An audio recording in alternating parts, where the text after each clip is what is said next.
Welcome to Medicine Redefined, a podcast focusing on helping you reclaim ownership of your health. I'm Dr. Darsha. And I'm Dr. Altamash Raja.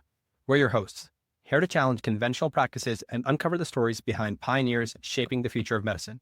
Our conversations not only focus on the individual level to dissect common practices for health optimization, but also zoom out to enhance systemic change. Join us as we look to break the status quo, move the needle forward, and put the health back in healthcare. Dr. Darsh, welcome back to Medicine Redefined. What's up?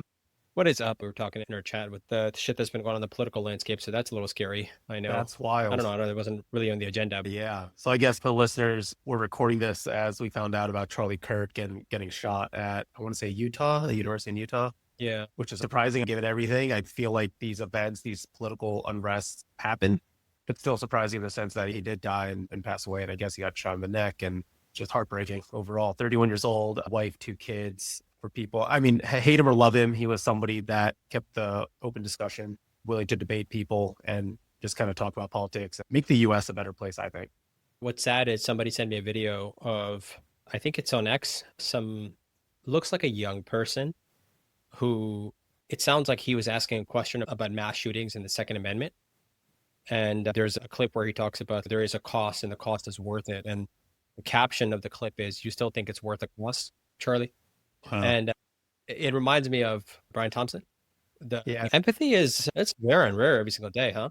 Yeah, for sure. Especially with, like you said, a younger person. Again, this is not to exclude Gen Z or anything. His opponents, quote unquote, on the Democratic side would be Dean Withers, who's 21 years old. There's a big following in a younger group.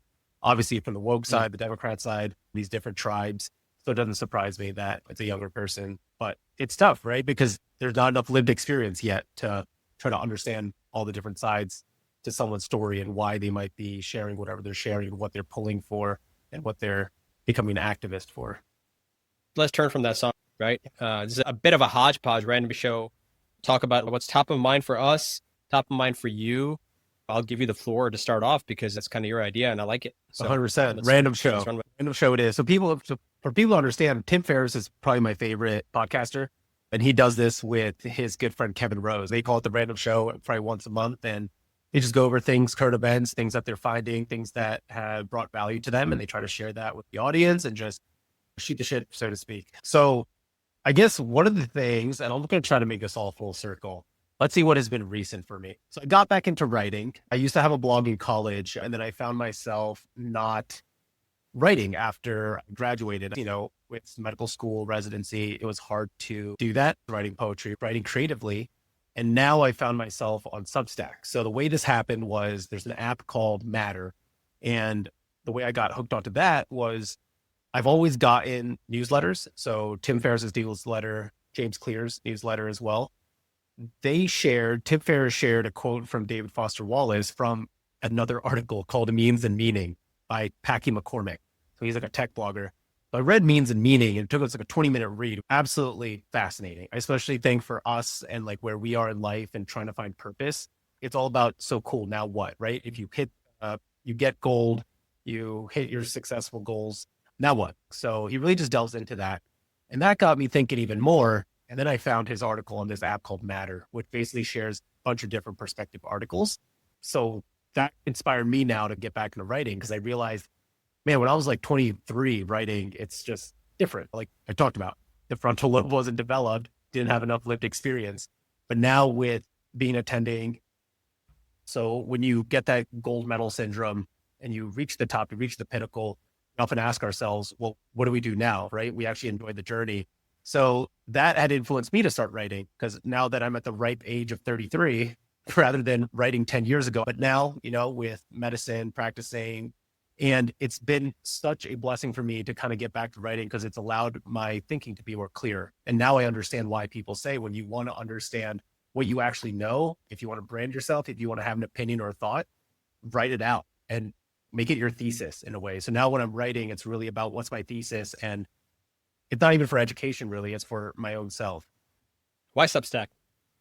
I think it's the easiest platform now. Everyone's kind of on there. It has a good algorithm. So you can go in and hit whatever topics you're interested, business, tech, space, medicine, and then it'll link you to those people. So it's almost like X or Twitter now, really just for articles and newsletters. So that's like the new format that a lot of people are using. Yeah. Good piece. And I think we shared it on social. So hopefully people will check it out, particularly if you are a undergrad considering a career in healthcare and especially in medicine. I think my favorite was, I don't remember which one it is, might have been 10 or 11, where you talk about the question that's asked of, let's go to medical school. What do you see as your specialty being? Right. I asked this question as well. I'm guilty of doing this yesterday, actually.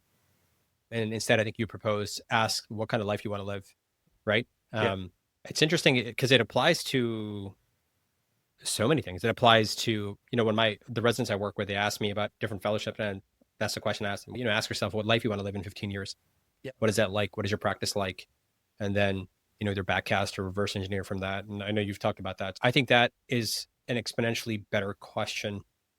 Where do you see yourself in 5 years? Where do you see yourself in 10 years? Yeah. It's getting at that question. But I think if you reframe it in this sense, then you can think about, okay, what are my next steps? Especially, and you have to do the part 2 if you want to make it more actionable in the immediate future.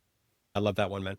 No, I totally agree, right? Because if you ask yourself too far in the future, then you're just looking for that one opportunity that can launch you, right? But when you look at yourself just in the near future, week or 2 weeks, so many opportunities are coming to us now, right? With social media and collaboration, whatever it might be, that if you have the vision in your mind for what type of life you want to live, you can then filter out and choose the better option that's right in front of you. That's going to get you closer to that life that you want to live. Yeah, Matter's a cool app. Thank you for sharing that. I'm using the free version. I read newsletters. My primary one's going to be Modern Wisdom, James Clear, Tim Ferriss. I like the layout. The UI of it, I think, is quite cool. Speaking of apps, Alfred, you familiar with? No, you said Alfred. Well, what the hell is that? So I got this from Chris Williamson. Alfred is an app, I think it's exclusively for Mac. For those who don't know, I've been PC my entire life, fight the good fight. Steve Jobs has won. And I got to say, I'm not fully transitioned over, but there's no turning back for me. I do love it. The seamless transition is just absolute game changer.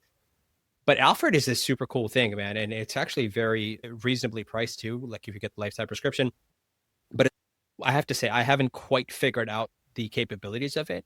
But you know how you have the finder on Mac when you're searching for something?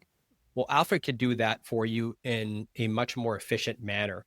So it's a place where you can find different files, find thoughts in different files, find just little phrases in different files.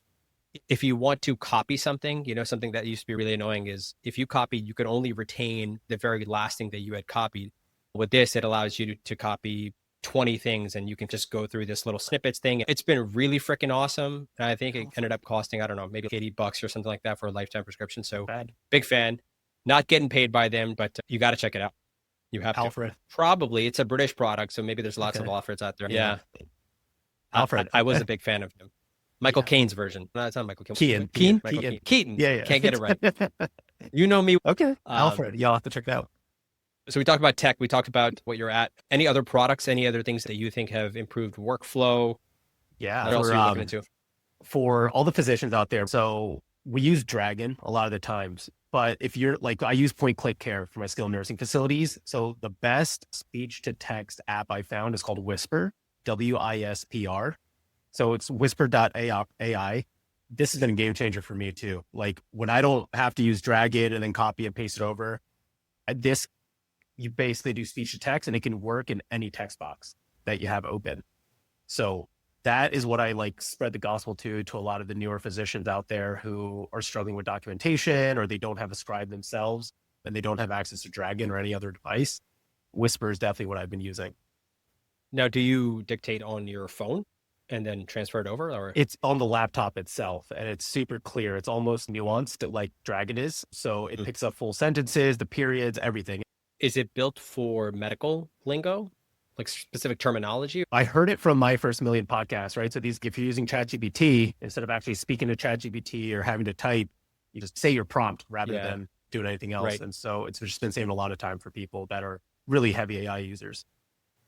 Yeah, I think you know this. I'm a big speech to text, and I'm talking just regular SMS, iMessage. I will hit that speech to text back and forth. And maybe sometimes it'll come across as during my dictation, words that it doesn't pick up. That's actually one of the reasons ChatGPT, to my knowledge, is the only current LLM out there that allows you to do that both on the computer and the app.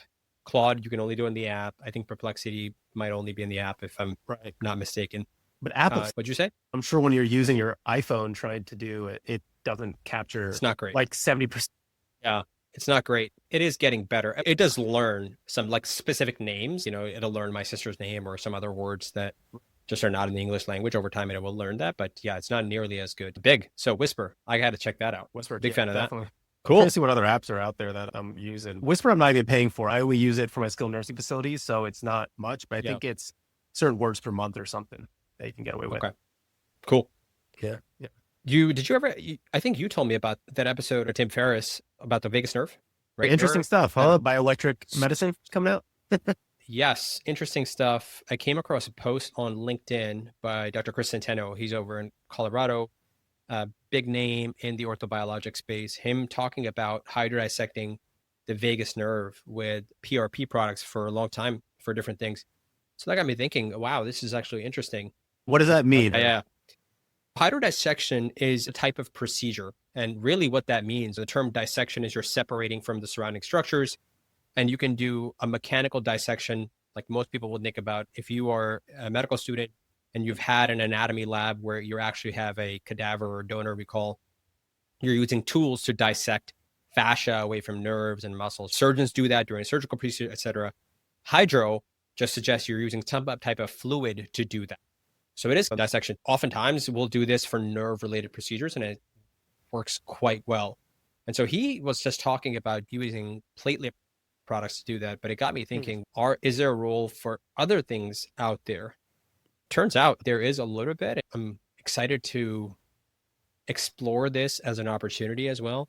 But maybe let me take a step back and tell people about the vagus nerve, unless you have a question there. I was going to ask why platelet products to do the hydrodissection. Why not just normal saline or whatever else it's typically used? Let me kind of set the stage for those who don't know. You know this because the vagus nerve, so for those who don't know, it's a cranial nerve. It's the 10th cranial nerve, and I think it's the longest nerve in the body. Apparently, it has thousands of branches off of just the vagus nerve. And there's some key branches that we learn about, but I didn't know there were so many off of that. It's what we call a mixed nerve. So what that means is there's a sensory component to the nerve, which is the primary function, but there are motor components to the nerve as well.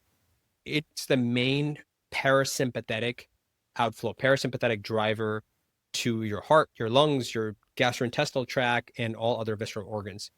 So I think people have heard about the autonomic nervous system, right? You've got the sympathetic, parasympathetic. In fact, most of the breathing protocols that we talk about, and maybe you can comment on this, some of the breathing, like what you're trying to do is you're trying to modulate that vagus nerve in some sense, right? You're trying to use your respiratory diaphragm, because breathing being one of the only autonomic things that we have control over, to get this reflex stretch going up to the vagus nerve and get a response. So I think, what people started thinking, and this is probably where vagus nerve stimulators came into the picture.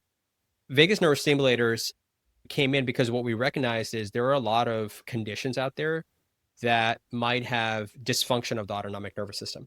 That could be an imbalance in the body's sympathetic fight or flight system and the parasympathetic. You could have just these vague, varied symptoms like dizziness, blood pressure fluctuations, digestive problems. As I mentioned, you have a variety of organs that have effects. Other things that can be influenced by that are your response to pain, anxiety. It's implicated in mood disorders, depression. And so what we realized is, okay, let's modulate this nerve and see if we can have an effect on some of these clinical indications. And, people have been using it for, again, dysautonomia, chronic pain syndromes, PTSD, insomnia. And the FDA approved this device called a vagus nerve stimulator. I think it's been over 20 years now, where the surgeons will go and implant a tiny little chip near this nerve into your neck, into the carotid sheath rather. It actually runs with your carotid, which is the big pulsing artery in your neck. And you implant that. And this is FDA approved for drug-resistant epilepsy, treatment-resistant depression, and even some type of these cluster headaches and different difficult to treat headache conditions.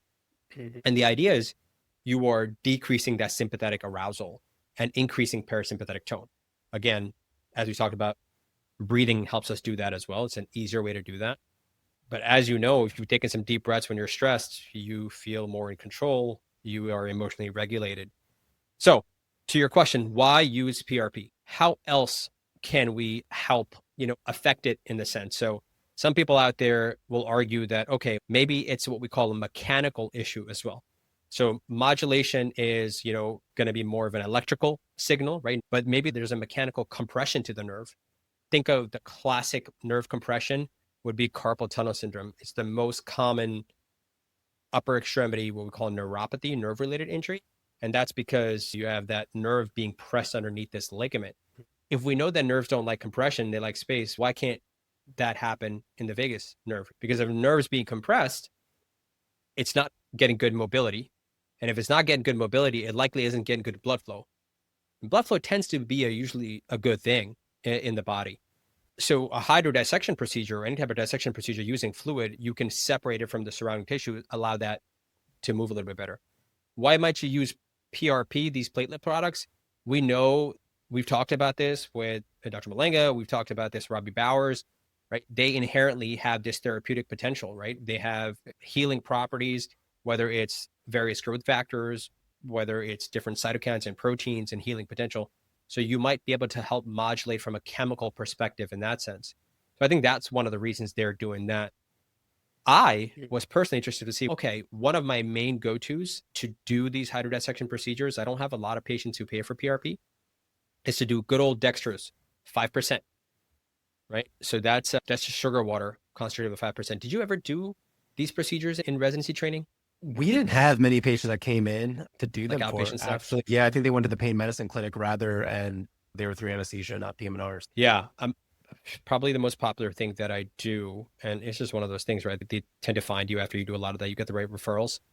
And dextrose is interesting, more so than normal saline. Normal saline is completely neutral. But D5, dextrose and 5% water, has shown to, of course, you have the mechanical component to that, but there's a chemical component because they can help downregulate some of those pain receptors as well, the TRPV1 receptors, which are particularly important to modulate in neuropathic pain, nerve-related pain. So I went down this rabbit hole this weekend. Really not a lot out there, but anecdotally, there are a lot of people, some conversations being had on LinkedIn. Yeah, that's really interesting to me. I'm excited to learn about that, particularly because we got vagus nerve stimulators that are tried and true. And so I'm just thinking about who might be the person. As it stands today, from my conversations with people, they're using it for people with CRPS, any type of central mediated syndrome, fibromyalgia, long COVID, dysautonomia, right? So stroke, yeah, it can completely mess up your chronic migraines, anxiety, PTSD. A lot of folks who are military veterans who have, and they're getting bilateral. I'll link this case report that was published last year. It's the only one that I was able to find where they did bilateral vagus nerve hydrodissection in a 49-year-old and showed significant improvement both in anxiety, PTSD, all these symptoms. Actually, I should mention this. What's his name? Oh my God. We talked about Dr. Khan. I forget his first name. They came back on. Adil Khan. Yeah. I had seen him on social media talk about doing that as well. So I might reach out to him actually.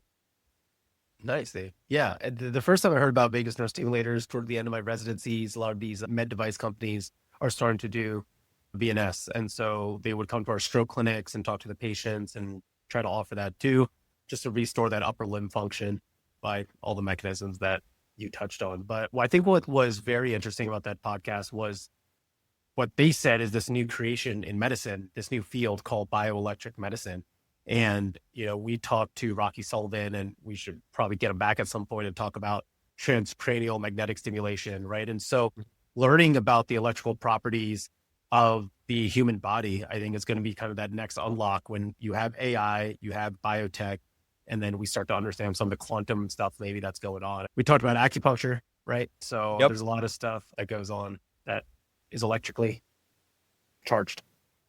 Yeah, we got this podcast coming out with, Dr. Nation Not Too Far. It's an exciting time. I think particularly with AI getting better and better, how it's going to help us acquire that knowledge and make sense of things that I think we couldn't have made sense of, just because you have something that has all the world's knowledge available to it at all times.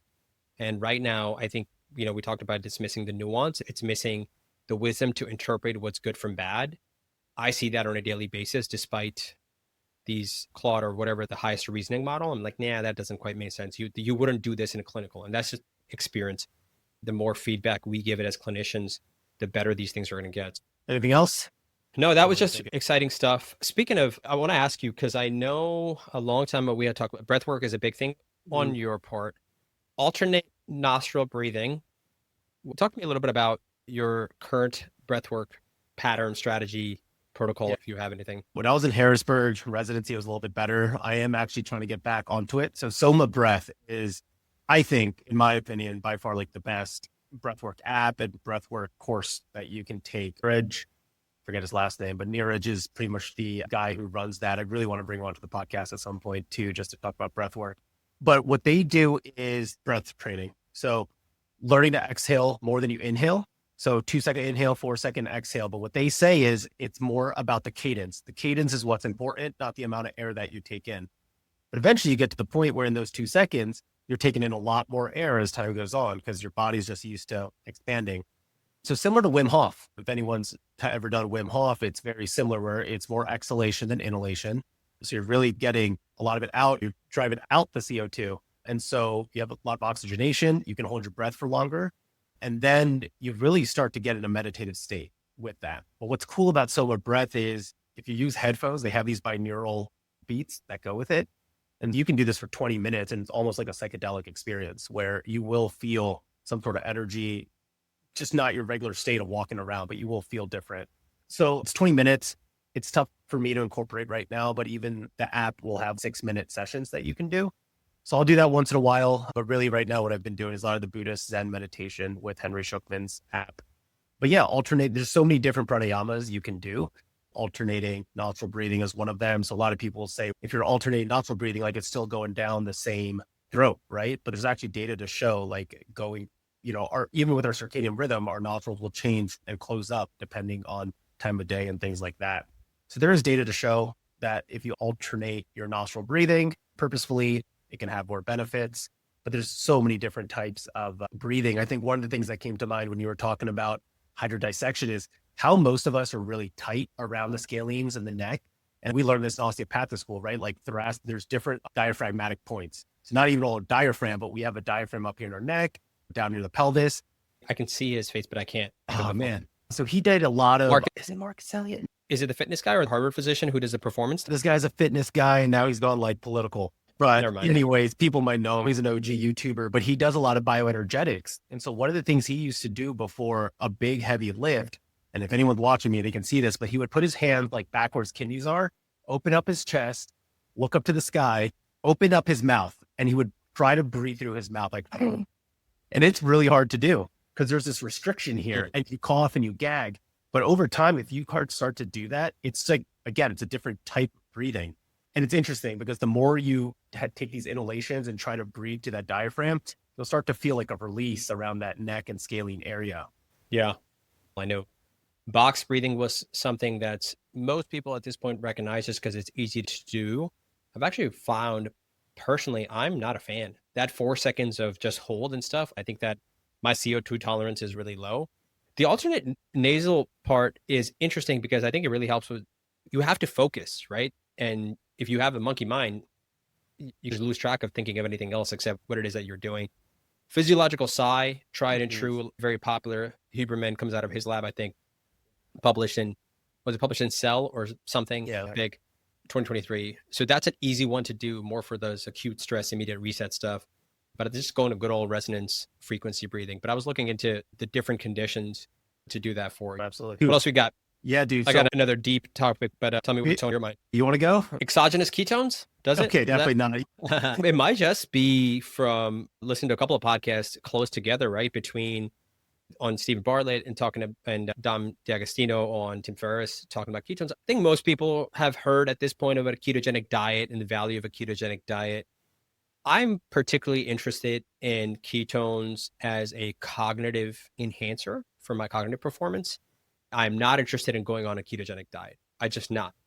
But I am interested in the ergogenic aid that I might be able to use it for, or the therapeutic potential of exogenous ketones. So it's just going down into how you could do that. And so for those who don't know, there are multiple fuels in the body. Ketones are one of those, right? The interesting thing about ketones is they can cross the blood-brain barrier and they can be a really strong fuel source for your brain in particular. It's an alternative fuel source for neurons, but muscle can use it. And the specific thing within ketones is something called beta hydroxybutyrate. This can be produced naturally if you stop eating, right? Probably have to go, depends on your health levels, but if you're a generally healthy person, in order for you to be in a ketogenic diet, it's got to be probably around less than 50 grams of carbs a day, which I don't think most people understand what that means. Or you have to do some type of extended fasting. And I think the numbers could be off. Like you have to have levels of greater than minimum 1 millimolars of beta hydroxybutyrate in your blood levels. But the other way you could do it is you could exogenously take ketones, and they really come in two forms, as I learned. So you have ketone monoesters, which are much more potent. They raise your beta hydroxybutyrate very quickly.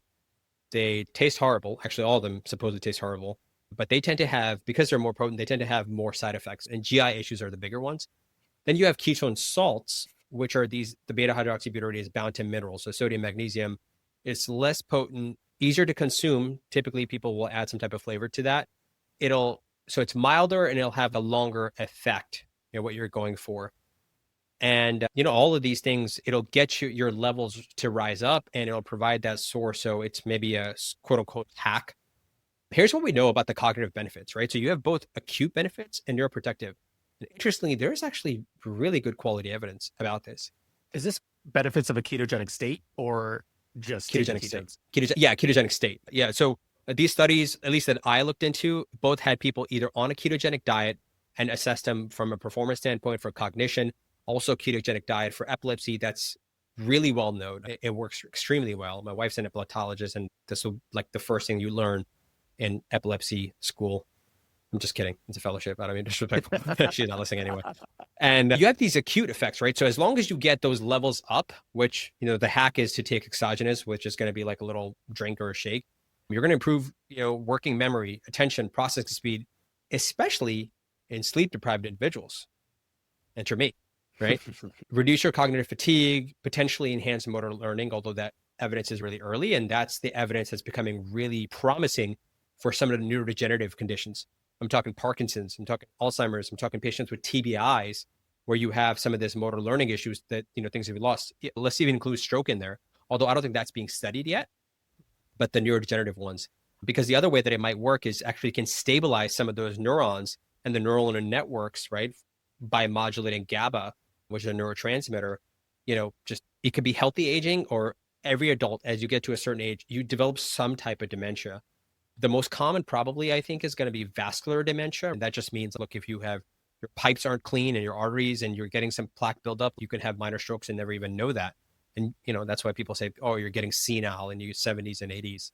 But the clinical use cases for this, where it's been studied really well, is, been military shift workers, emergency responders, again, those high stress states where you need alternative fuel sources and you need to be really, really sharp in. So again, PM&R, take that with a grain of salt, but I'm thinking about neurosurgery residents and thinking about other surgical colleagues of us, where some people are now exploring this potential. And I think it's getting popular in conversation is a lot of the post-COVID era, because you have these brain fog symptoms where really nobody can put a finger on it. Neurology can't figure out. There's no structural stuff that you can identify. It's like, how do we sharpen your brain? When you have autonomic dysfunction, when you have central pain sensitization, when you have mood related stuff, it's like, how much is mood? How much is an actual structural problem? Mm-hmm. I probably wouldn't overall characterize the body of evidence as strong. Maybe it would be in the moderate category, because we don't have a lot of randomized controlled trials. We don't have a lot of human studies. We do have a good amount of animal studies on at least the neurodegenerative stuff, the TBI, because you can do this interesting thing to animals where you can bang them on the head and then you can treat them afterwards. You can't do that with humans. Really interested. Here's the downside though, freaking expensive, at least when you're trying to get a good product. There are a couple of products on the market that are pharmaceutical grade, but they are really expensive. I have read that it's not something to be messed with if you tend to have GI related issues. And if you want to dabble into this, you want to really start low and go slow, take that approach, because you could have some messy pants. I think I'm going to try it. I am going to try it. I want to see if I can dial back my caffeine intake, particularly in the afternoon. I find myself in this vicious cycle where I always need that little afternoon pick me up. Mm-hmm. And maybe if I could replace it with a little ketone shot and see what happens. Are you going to try to be in a ketogenic state then, or are you just going to use this as a way to feel like, how many carbs do you have to limit, do you feel, in order for this to take effect? My understanding is that's a great question. I think could there be a certain amount of carb intake where this counteracts that blocks it, or you have to take a higher amount? That's an answer that I haven't come across yet. I'll average anywhere from 100 to 200 grams a day of carbs. I find that's the diet that works best for me, which I don't think it's a crazy amount. In all honesty, I think that if you probably are in 300, 400 milligrams of daily carbs and you're not a bodybuilder or a high performance athlete, then that's probably a little bit too much. But that's a great question. I suspect that if I'm going to do it and if I want to be experimental about it, then maybe I should get something to actually measure. There's the glucose ketone index. Then that's really what you want to check. I mean, it's a good marker for metabolic health, and you can see what your body's processing in terms of fuel sources. I think these ketone testers, they're really not that expensive. So I might do that. But how I'm going to use it, maybe take a shot 30 minutes before a podcast. What are your thoughts on nonsense on here? What are your thoughts on just regular nootropics? Are we talking about alpha GPC, technically caffeine? Yeah. I don't even know. Nicotine. Nicotine's something. Yeah. So alpha GPC, I've looked into this. Examine actually has a lot of really interesting. I think the evidence it's meager. I don't think the evidence is strong. Most of these states for alpha GPC, like the data that we have coming from, is going to be from people who have deficiencies in choline, who are older, who have some type of neurodegenerative disease already going on. I'm, again, particularly interested in healthy folks. The good news about some of the ketogenic diet, it has been assessed in athletes for performance specifically. It has been checked in healthy individuals. I'm a big ROI guy. I just don't see the ROI there. I think what really convinced me, honestly, is I can't remember that guy's name. He's a PhD, the ketone person. Remember him talking about how these graphs, when they're looking at, they'll give you averages or they'll give you the medians on a bar graph. This is the range that, if you're a non-responder, you're on the bottom, or if you're a hyper responder, you're on the top. You could be either one of those individuals and you won't know until you try. I think we believe that, right? That's why there's the N of 1 medicine that we talk about. So, that makes a lot of sense. I think the evidence is stronger for me to try this, but I'm not opposed to those. I think our money's probably better spent. I don't have a lot of money to spare yet. I hear you. I've been getting, I don't know if you heard of Breadwinner, but they're a nootropic company that they just partnered up with me. So I've been trying out their stuff.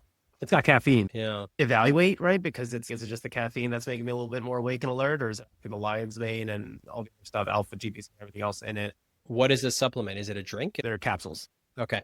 But what's interesting is ever since I found out my ferritin was low by doing function labs, I started supplementing with iron, and my afternoon slumps are pretty much gone. Yeah. Cool. What else you got? Is something completely unrelated to ketones? Back to more of the philosophy and future. So what I've really been thinking about is just the future of the world, right? I think a lot of us are having those discussions and thoughts now, being where we are in our 30s. And, you having a kid, me not having kids yet, maybe never, I don't know. Thinking about where is the world heading? And so what's interesting that I've been hearing just a lot of through these articles I've been reading, Tim Ferriss, My First Million, it's the concept of being pro-analog. And I actually just read it again today by a guy named Dan Coe, who amazing Substack it's called Future Proof. And he just talks about how we're getting sick of social media. Honestly, I haven't posted on social media just because I don't find it any valuable anymore, right? The number of followers you have doesn't indicate the value or education that you're providing. And I think people are starting to realize that. So I think a lot of people are just becoming pro-analog. They miss having hard copies of books or a newspaper. There was a photo posted in New York City across a bridge at 10 p.m. last week and was this is what people are doing now on Friday nights. They're running in run clubs. So this lack of social connection that we've had since COVID, people are now trying to find ways, right? So ice baths with coffee, sauna clubs, more wellness orientation. Honestly, even alcohol. I enjoy drinking. Me and Mira don't drink, honestly, that much, but we'll have a good time whenever we go out. And Tom Holland started this beer company called Beero. So it's non-alcoholic beer, and it's absolutely effing awesome, dude. I actually like it more than regular beer. And actually the last 2 podcasts, that's what I've been drinking. It looks like real beer. So the guests are probably dude, this guy's turned. Not very professional. Cool. Yeah, just your thoughts. How do you think about the future? Are you craving this nostalgic way of the past of communication, or the way of just doing things? Are you getting sick of the AI, social media yet? I'm not sick of AI, but I told you I deleted Instagram off my phone, right? Yeah, phenomenal decision. I don't regret it.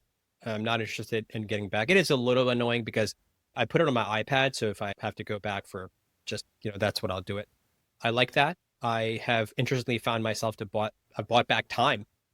Isn't that interesting? Because I think I've mentioned here before, is it's just being in these rabbit holes. Were you doom scrolling or? Yeah, and you pick up your phone and you just end up on the app. It's 3 clicks over. I tried to hide it. You put the filters to log out a certain time, and it just didn't work. And I think getting rid of it was actually really good. I think we had talked to Robin Tiger about this, the importance of being present in that moment. And this is interesting. I'm thinking about a conversation I heard Michael Easter have not too long ago. I've heard Sahil Bloom and Ryan Holiday talk about so many of these things about the importance of presence. And I just got one kid right now, and it's crazy because she's 3.5. I don't remember what the hell happened in that first year. So you asked me if I'm craving it. I always found myself to be the person who preferred to pick up the phone and call rather than text. This is why I speech to text, because I hate actually typing stuff out. So I would rather just pick up the phone and just have that conversation. I'm known to be that guy, in at least my college buddies, that I'll call somebody from time to time. I'm always talking to my parents or somebody. You and I are doing this enough that we're chatting, but I prefer that. So I also send voice notes to people through WhatsApp and stuff. Tone is so important if you're having any type of sensitive conversation. So I've always been more attracted to that. So I'm excited that we're headed back to that, man. I really am. Jonathan Haidt posts and talks about this a lot, right? The Anxious Generation. I think that's his newest book, maybe. I think he might have posted this on social media. What schools look like that are phone free or just for a little time. And it really is freaking amazing to see that, like cafeterias where people are having conversations and laughter and that kind of stuff. Did you have a cell phone in high school? Yeah, middle school is when it started. Yeah. No, smartphone, I think 10th grade for. Yeah, I don't think I got my first smartphone until I was in college and towards the end of college. I think I had a BlackBerry in my senior year in college. So it's a different experience, man. I don't know what an experience in high school would be like now. But when I think about my high school time, it was an amazing experience. I see people, if I'm at a restaurant now with a group of folks who look like they might be in their teens or 20s, or I can't imagine a cafeteria being any different. It has to be the same. Yeah, no, I agree, man. Hijacking the dopamine and the circuitry. I couldn't imagine a world like that now. I mean, I know there's a big push for getting students to learn how to code and be on computers because that's where the future is going. So it's why waste our time without it? But I do agree. I think there has to be this education on not being dependent on it. And so I've always kind of told myself, when I walk into a restaurant, be the observer, right? Because it's so much fun when you get to look around and you're not the one on your phone and be like, holy crap, man, this is the world we live in. You see it all over, and you start to notice other things. You start to make associations. You start to see, is it a generational thing? Is it a health status thing? The people who are healthier tend to be eating better or not smoking or not doing these things. But you can actually see that out in the real world too, play out. If you choose to not be on your phone and actually put it away and just start to observe and watch other people. So I've always found that aspect of it very fascinating. Speaking of being the observer, the one thing that would always fascinate me is when I go on vacation, it was just the most awesome, beautiful tourist spot. Everybody there is trying to take pictures. They're trying to capture that moment. I always find interesting is a lot of people are capturing that moment or living that moment through the lens. It can sometimes create tension with whoever I'm doing that vacation with. They're like, let's take a picture. I'm like, no. My principals do that. I have open to it because it is nice, especially when you have younger kids, to go back and look through that and relive the experience. So I think there certainly is, but you also got me thinking about the pro analog concept, right? So you read The Comfort Crisis? Yeah. Okay. Still on my agenda, but I've listened to him. So I listened to him on Huber not too long ago. I think he was on there a while back, but I just listened to him, caught up with that one. And, he talks about this, right? Was it the Alaska trip? Also funny when he talks about he's trying to get to Alaska for this month-long trip, and he's just on a tiny little flight. You know the story? Have you heard the story? He writes about it in the book. Yeah. So the story goes, and people can check this out. He talks about it, but he's got to get 2 planes to get to Alaska for this trip that he's doing. And he's so uncomfortable, and the bathroom is tiny and the seat's tiny, and he has no light, and the food is cold and blah, blah. And then he goes to Alaska without electricity, without warm water, and decides to live out there for a month where he has to put their own fire, basically live how they used to 100 years ago. and really connect with nature and live with the sun comes up, and which it doesn't a lot, hunt for their game, and, you know, get that experience and be outdoors, and also push himself through something really hard. And then on the way back, when he's on the same flight, it feels like a 5-star luxury experience. And Michael Easter, he talks about, I don't know if that's also what he talks about, Misogi experience. You familiar with that concept? Yeah. Misogi? Yeah. So he talks about having to basically reset your expectation, recalibrate once a year or something like that, where you do something really hard and you don't know if you're going to make it out on the other end, and how that prepares you to perhaps enjoy, perhaps slow down, perhaps disconnect from things that don't matter. I get the sense what you're talking about is aligned with that too. What do you think? Yeah, no, I love the concept of Misogi. Honestly, kind of want to get back to doing a couple of them. So yeah, I think it's a great way to learn how to detach, and it also builds your mental fortitude. So when you realize, hey, you got to save something for a rainy day, or when that rainy day comes, you're able to say, okay, I can do this. So I drove from Philadelphia to North Carolina 7 hours without any music, any talk, just silence, you know, and that was my Misogi. That time I was like, I just want to see if I can do it. So now when it comes to meditation or just, you know, being by myself and not having anything, I did it for 7 hours, you know, just me and my thoughts, more than capable of doing that. Fasting is another reason why, you know, I'll fast here and there, is really just get back to what it's like to just be grateful for food, not only health benefits of it, but also just realizing when you're driving on the street and you see a homeless person that's just asking for food, you know, I'll try to make sure I stop by and try to get them something, because I now know that feeling that they might be going through. So it really just helps you connect with the world around you in different ways. I'll push back though. I don't think you know that feeling, right? Because I think when you're fasting, you're doing a voluntary thing. Food, it's available to you, whereas that homeless person, it's not. And I get the sense, right? The purpose is like you're trying to experience the physical aspect of hunger. Yeah, I think it's to die. And there's been many times where I've broken it, right? Because I'm like, oh, I got food in the fridge. Screw it. I'll just cheat a little bit. I did 18 hours. But it's, yeah, that pushing back, right? But hating that feeling, I think, is the relatable part. Is, God, I hate this. Like, why would I ever put myself through this? And try to relate on that aspect of it, of just a great feeling, right? When you're unfed. Yeah, I was laughing to myself when he was like, yeah, Misogi is like a concept. You pick something that you don't know if you're going to be able to make it through this, if you're going to come out the other side. I was just thinking, have kids, man. That's Misogi. But yeah, the 50% chance is the way he defines it. No, I love it. What else you got? Anything else? Last thing for me was really GLP-1s. So I know we've been talking about this here and there on a lot of episodes. Did you see how Serena is now an ambassador? Serena Williams. Williams, I have an ad for that. What are your thoughts on that? I think it's for one of those companies who will give compounded medication. I saw people on SportsCenter, people on ESPN talk about that. I didn't really have any strong points of view on it. You know, I think I don't know too much about her reasoning behind it. I know she talked about struggling to lose weight throughout the whole thing, and after pregnancy, getting back to it. Didn't she win the US Open while she was pregnant? I think right after she came back or something. After she came back? Something like that. Pray pardon. But Tool, go ahead. Yeah, I was going to say what the marketing behind it too, I guess, said, this is healthcare. And I think a lot of people, that struck a chord with people. I've seen some of our recent guests go on LinkedIn and be like, this is not healthcare. This is just a way to, you know, skirt around chronic disease still. And so that's where I think the conversation gets really interesting.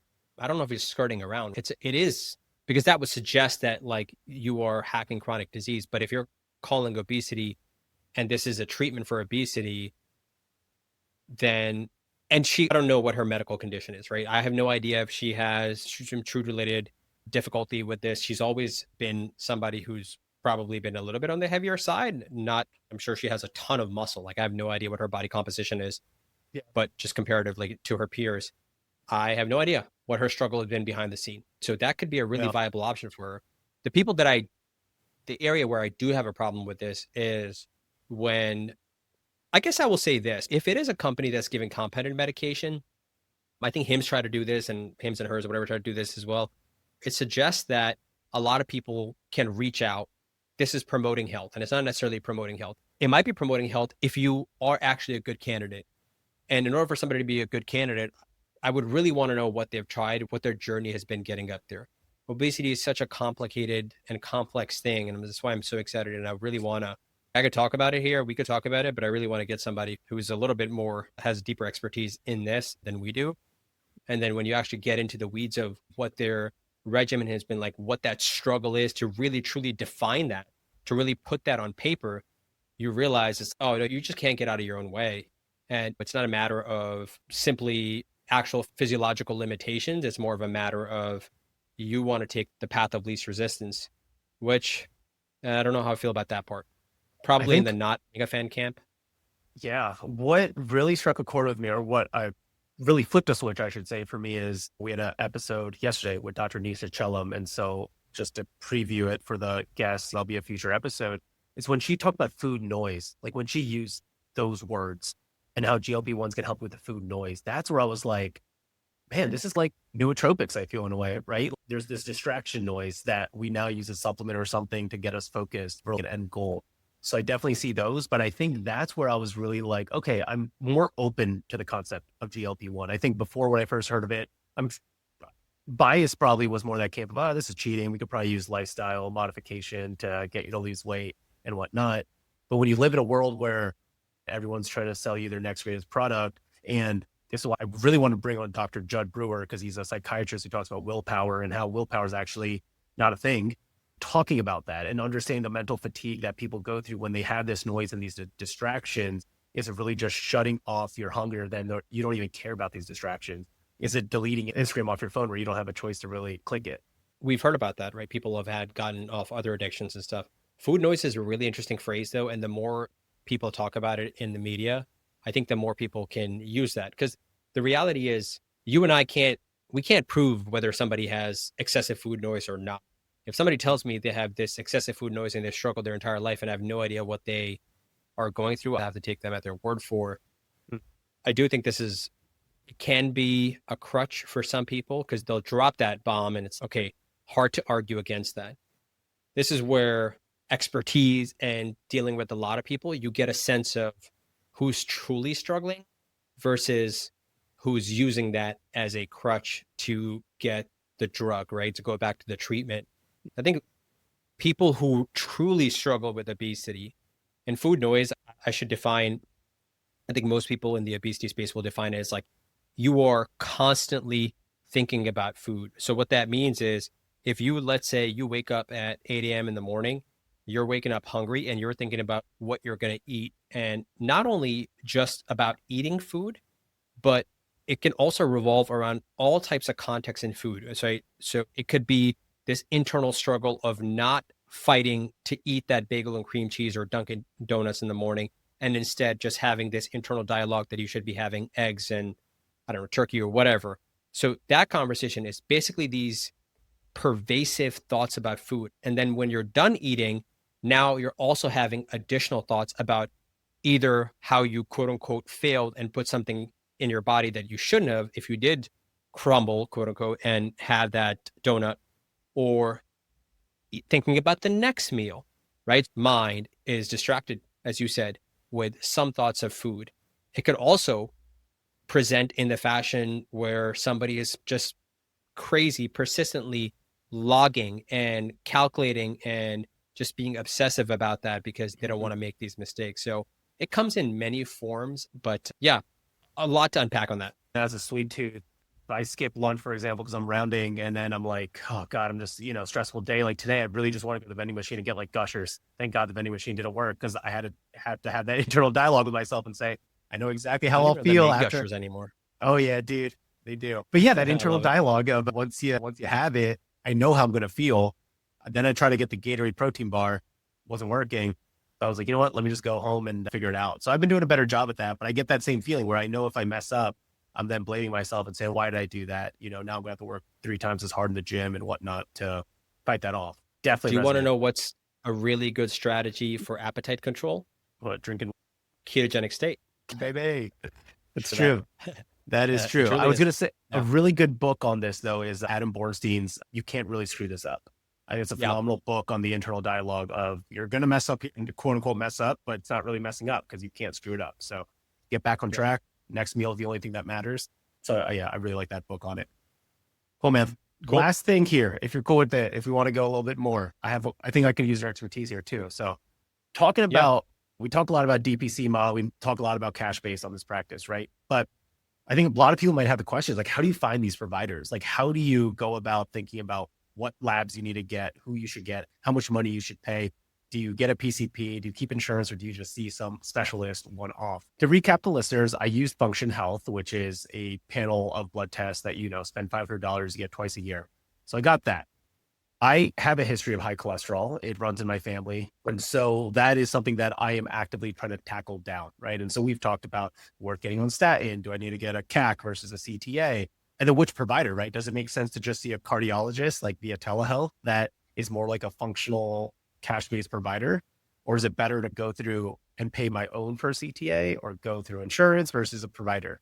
The way I'm thinking about this right now is, okay, I'm taking some supplements. I'm doing psyllium husk. I'm actively trying to lose weight as well and get back to a better shape. Do my repeat labs with Function, see where I am at that point. And then next year onwards, we talk about Rhythm Health. Rhythm Health is a monthly lab check where it's an at-home test and you get a certain number of biomarkers, but that way you can at least check monthly. Me, I'm a data nut, and I know if I can keep track and try to do better every month, I'm going to be more consistent with my diet, with my workout, stress, all that stuff. I think the thing I'm hung up on, though, is like, how do I go about this cardiologist? Do I go through my PCP? Do I just find someone like Dr. Harkin, find someone like her to get better guidance as far as medications and lifestyle treatment? What are your thoughts? Yeah, I think in your specific case, yeah, certainly Dr. Nicole Harkin, awesome doc. I think she's still practicing out in West Coast. But I would say find anybody for your particular case who is interested in that health. Like, I feel relatively confident that I can manage certain lipid disorders. And certainly from your perspective, I know you and I have talked about this online. A primary care doctor, so Dr. Nisha Chellan, last night, we were talking about this. She had talked about checking the ApoB, checking the Lp(a). There's no reason why a primary care provider who knows how to make sense of the data can't do that stuff. Yeah. From a cost efficiency standpoint, maybe that's better. I think that if you could probably find somebody more local, that might work out. You just need somebody who can make sense of the data for you and is willing to write you the prescription. Because I don't think those advanced diagnostics, you still need a prescription to be able to get that, even if you choose to pay for it out of pocket. Well, that's a tough one, right? Like, how do you find a provider in our insurance model that you can go into knowing beforehand, hey, this is a provider that is more forward with the research and kind of understands that it's not just good versus bad cholesterol? That's a very difficult thing. I had a consultation with 3 cardiologists, and the 4th cardiologist I found was the one that works. I have hyperlipidemia, coronary disease rampant in my family. I take a PCSK9 now because of my dyslipidemia. Most of the cardiologists are not interested in that. Even the preventive cardiologists who market themselves as such will give you that pushback because when you're 33, they're going to look at you. They're going to literally assess you by your looks. You're like, you're fine. You don't need to do these things. And the way that I initially did that is I looked up to see what people are talking about and what are the publications that they're interested in. So you get a sense of, okay, what's their level of expertise in this specific matter? Not all lipidology is a field within itself, right? And you could be a lipidologist and not be a cardiologist. And so if that's the area that you're looking at, probably that's somebody better suited for you, or really anybody who's interested in that aspect of it. But cardiology is so broad. But honestly, there's nothing better than actually having that interview and having that sense. I think within a few minutes, and it's not even just you, the layperson, when you have that discussion with a person and you tell them, these are my goals. My goals aren't to prevent the 2nd or 3rd heart attack, because that's what they're really good at. That's what the medical system, right? My goals are to limit my chances of, you can't really truly prevent, but mitigate the risk of having a heart attack 25 years from now. And if they don't look at you like you're a crazy person, then maybe there's some potential there. But if they look at you like you're ridiculous with your demands or your questions or your aspirations, then you just you're best off to just cut that as soon as possible, because it's going to be fighting an uphill battle. But these are cash-based providers? Honestly, this would be like, you had asked, like, how do we figure that out in the insurance model? The challenge with that is, in order to be able to see 3 different cardiologists, lipidologists, that's a 6-month process. The direct pay industry is going to be much more accessible.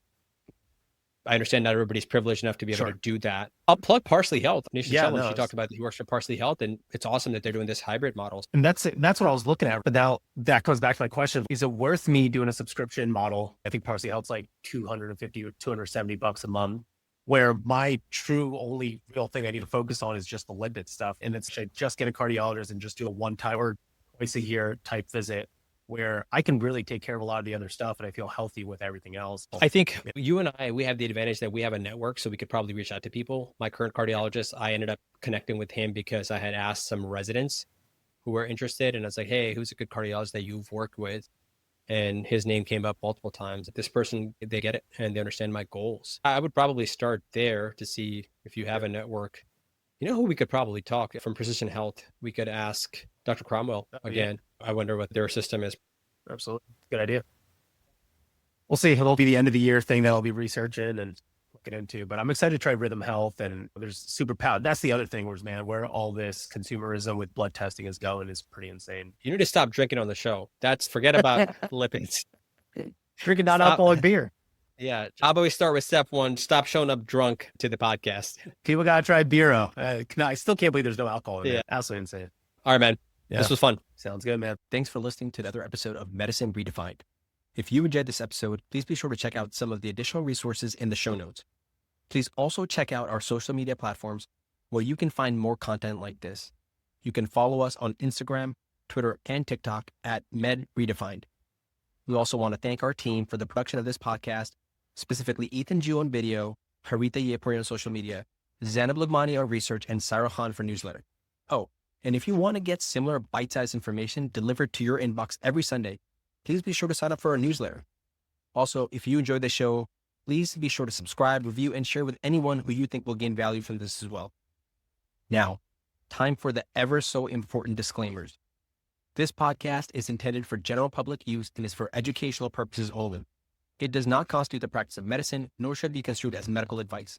No physician-patient relationship is formed, and anything discussed in this podcast does not represent the views of our employers. We recommend that you seek the guidance of your personal physician regarding any specific health-related issues.